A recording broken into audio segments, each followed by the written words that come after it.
এইটো এটা হকচু সাপ ৰিলিজ কৰি ধৰি আনিলোঁ।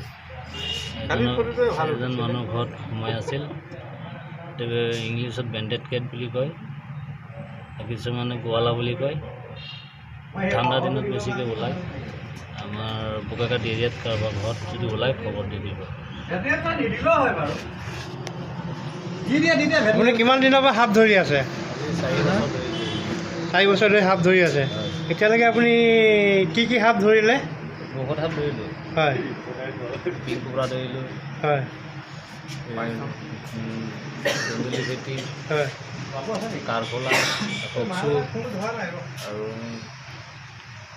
আৰু এনেই অজগৰ এইবোৰ ধৰিছোঁ। এই সাপবোৰ ধৰি পেলাই আপোনালোকে ক'ত মেলি দিয়ে? আমি কাজিৰঙা ৰিজাৰ্ভ আছে, ৰিজাৰ্ভত ঠিক আছে।